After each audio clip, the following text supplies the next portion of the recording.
After New Year's, my wife had her assistant Marcus Smith throw the company party. At the event, Marcus handed out bonuses to everyone except me. I was about to go up there and ask what the hell was going on when he called me out in front of everybody. "Quinn Foster, you haven't done jack for this company. How do you still have the balls to stand here begging?" I smiled at him, ripped off my employee badge, and stomped on it. As I headed for the door, Marcus yelled after me, "You can leave, but that company shirt stays here. Take it off right now." I stopped dead. Did this guy seriously not know I owned the damn company? Everyone was staring at me. I called her a few times before she finally picked up. Then I heard Vivian Caldwell's annoyed voice. "Quinn, what's your problem now? This meeting is huge for the company. Can't you wait till I get back?" I looked over at Marcus and said, "No." Next thing I know, Vivian's cursing me out over the phone. "Yes, I told Marcus to fire you. Happy now?" I waited a second before asking, "Why?" Vivian laughed the mean kind and said, "Why? I'm the chairman of Caldwell Group. Do I need a reason to fire someone? You've been sales manager for 3 years without selling a damn thing, and you're asking me why." By the end, even though I turned the volume way down, everyone in the room could hear her. "Quinn, listen up. Caldwell Group doesn't carry dead weight." Then she hung up on me. The room went silent. You all heard that, right? Even Vivian called Quinn dead weight. Why keep him around? Marcus stood up there looking smug. "I'd pack your stuff and go home if I were you." Then he smiled at me. "If you're gonna mooch off someone, at least be good at it. Don't you think, Mr. Foster?" I stared at him and let out a cold laugh. "So what you're saying is the company doesn't need me at all?" Marcus's face lit up. He thought I just walked into his trap. Well, duh. During work, you're either on your phone or playing games. You don't know anything about the business. If you weren't married to Vivian, you'd have been gone ages ago. Keeping dead weight like you around is just wasting money. I held up my finger and shook it. "Nope. I think everything you said was right, except for one thing." Marcus looked surprised that I sounded so confident. "What don't you agree with? You don't seriously think Caldwell Group can survive without you, do you?" I smiled and nodded. "You're exactly right. If I leave, Caldwell Group goes down." Immediately. As soon as I said that, the quiet room exploded. Oh my god, this guy's delusional. Caldwell is a publicly traded company, top 500 nationwide. How's it gonna collapse because of one little manager? Right,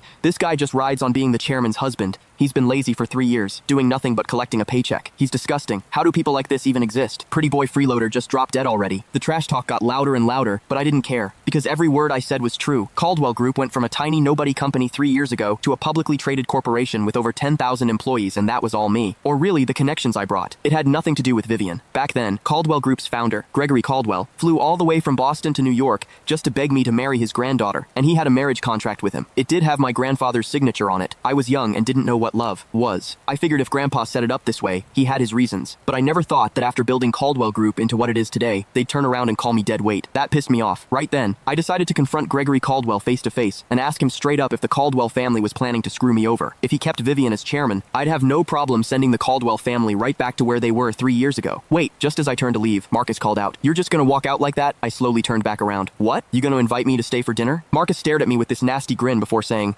"Before you go, you need to leave company property behind." I narrowed my eyes at him. "I already gave you my badge. What else is there?" Marcus laughed, then raised the mic. "Take off that company uniform you're wearing." The room erupted again. Most people looked at me like